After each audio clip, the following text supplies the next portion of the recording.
Breaking news చూస్తున్నాము. Asia cup లో ఇవాళ కీలక పోరు జరగనుంది. చిరకాల ప్రత్యర్థులు భారత్ పాకిస్తాన్ తలపడబోతున్నాయి. దుబాయ్ వేదికగా ఇరు జట్లు పోటీకి సై అంటున్నాయి. ఆపరేషన్ సింధూర్ తర్వాత దాయాదుల మధ్య ఇదే తొలి మ్యాచ్ కావడం ఆసక్తిని రేపుతోంది. ఈ సూపర్ ఫైట్ కోసం యావత్ క్రికెట్ ప్రపంచం ఎంతో ఆతృతగా ఎదురుచూస్తోంది.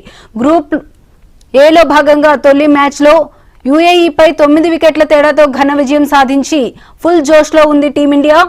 సూర్యకుమార్ సారథ్యంలో అన్ని రంగాల్లో స్ట్రాంగ్ గా కనిపిస్తున్న యువ జట్టు పాకిస్తాన్ పని పట్టాలని పట్టుదలగా ఉంది.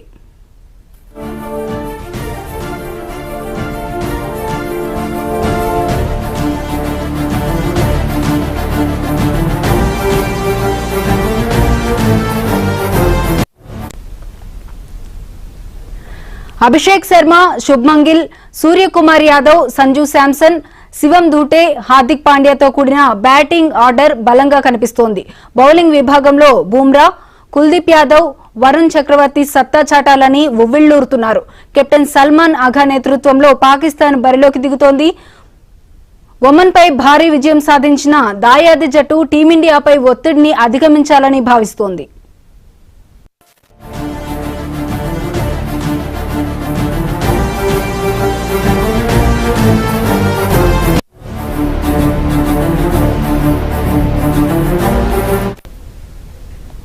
బ్యాటింగ్ లో మహమ్మద్ హరీస్, ఫకర్ జమాన్, ఫర్హాన్ హసన్, నవాజ్ భారీ ఆశలు పెట్టుకుంది. బౌలర్లు షాహీన్ షా అఫ్రీది, సాయిమ్ అయాబ్, అబర్ అహ్మద్ ఏ మేరకు రాణిస్తారోనని పాక్ ఎదురు చూస్తోంది. ఇక ఆసియా కప్ టోర్నీలో భారత్ దే డామినేటెడ్. ఇప్పటి వరకు 19 సార్లు ఇరు జట్లు ఢీకొన్నాయి. ఇందులో 10 మ్యాచ్లు టీమిండియా గెలువగా పాకిస్తాన్ 6 మ్యాచ్ల్లో విజయం దక్కించుకుంది. 3 మ్యాచ్ల్లో ఫలితం తేలలేదు. తాజాగా జరుగుతున్న ఈ టోర్నీలో మరోసారి పైచేయి సాధించాలని భారత్ ఉరకలేస్తోంది. భారత కాలమానం ప్రకారం రాత్రి 8 గంటలకు మ్యాచ్ ప్రారంభం కానుంది.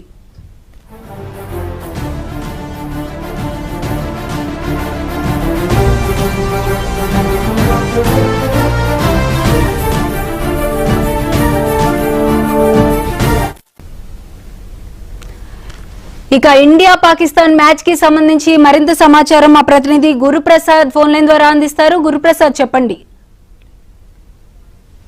జనరల్ గా భారత అభిమానులు క్రికెట్ నే మతంగా భావిస్తారు. అలాంటిది ఇవాళ మనం సూపర్ ఫైట్ కు సిద్ధం అవుతున్నాం. ముఖ్యంగా ఆసియా కప్ లో గ్రూప్ ఏ లో మనం దాయాది దేశం పాకిస్తాన్ తో తలబడబోతున్నాం. పహల్గామ్ దాడి తర్వాత మనం ఆపరేషన్ సింధూర్ సక్సెస్ చేశాం. తదనంతరం ఇరు దేశాల మధ్య ఉద్రిక్త పరిస్థితులున్నాయి. ఈ నేపథ్యంలో వాణిజ్య పరంగా కూడా మనం దూరం అయిపోయాం. కొన్ని సందర్భాలు కూడా పాకిస్తాన్ పై ఇతర దేశాల నుంచి కూడా ఒత్తిడి తీసుకొచ్చాం. ప్రెసెంట్ గా అయితే ఏదైతే ఆసియా కప్ లో టీమిండియా ఆడబోతుంది కాబట్టి పాకిస్తాన్ తో మ్యాచ్ ఆడవద్దని చెప్పేసి దేశవ్యాప్తంగా కూడా సోషల్ మీడియాలో ఒక ట్రెండ్ అయితే కొనసాగుతుంది. Boycott Asia cup Pakistan versus India hash tag కూడా ఎస్ఎం లో పోస్ట్ చేస్తున్న సిచ్యువేషన్ కనిపిస్తుంది. అదే గత కొన్ని రోజుల నుంచి కూడా కంటిన్యూగా ఉంది. అయితే పాకిస్తాన్ ఇండియా మ్యాచ్ అంటే ఒక ఉద్రిక్తమైన వాతావరణం ఉంటుంది. ఎందుకంటే రెండు దేశాలకు సంబంధించిన ఫ్యాన్స్ కూడా ఆ రకంగా వ్యవహరిస్తారు. ప్రపంచ క్రికెట్ లోనే స్పెషల్ ఉంటుంది ఇండియా పాకిస్తాన్ మ్యాచ్ అంటేనే. అలాంటిది ఇవాళ యుద్ధం తర్వాత మొట్టమొదటిసారిగా మనం ఆసియా కప్ లో పాకిస్తాన్ తలపడబోతున్నాం. దుబాయ్ వేదికగా రాత్రి 8 గంటలకు తలపడబోతున్నాం. ఈ నేపథ్యంలో పెద్ద ఎత్తున కూడా ప్రతిపక్షాలు కూడా కేంద్రంపై దుమ్మెత్తి పోసిన పరిస్థితి కనిపిస్తుంది. ఎందుకంటే రక్తం నీరు ప్రవహిస్తుందని చెప్పేసి గతంలో ఏదైతే సింధు జలాల వివాదంలో చెప్పిన కేంద్ర ప్రభుత్వం ఇప్పుడు రక్తం క్రికెట్ కలిసి ఆడుతుందని చెప్పేసి కూడా ఒక కౌంటర్ అయితే ఇచ్చే ప్రయత్నం చేస్తుంది. దీనికి అనుగుణంగానే గతంలో కాంగ్రెస్ అధికారంలో ఉన్నప్పుడు క్రికెట్ ఆడిన సందర్భాలు ఉన్నాయి.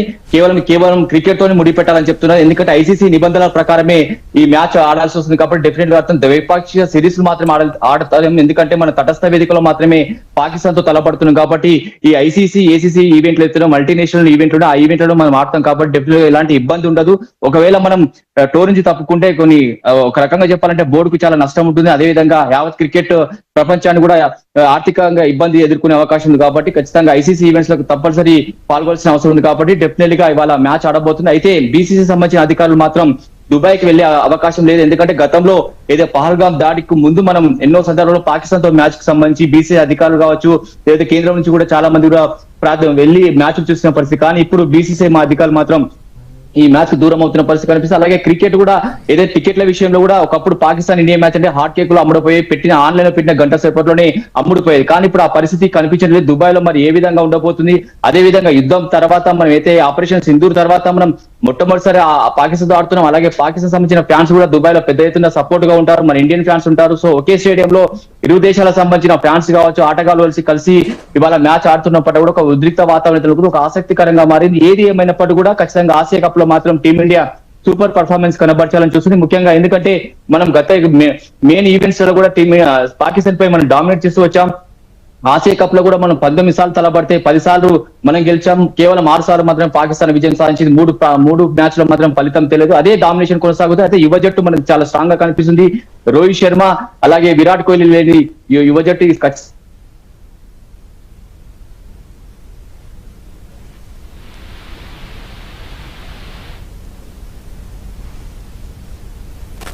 Okay right, thank you Guruprasad.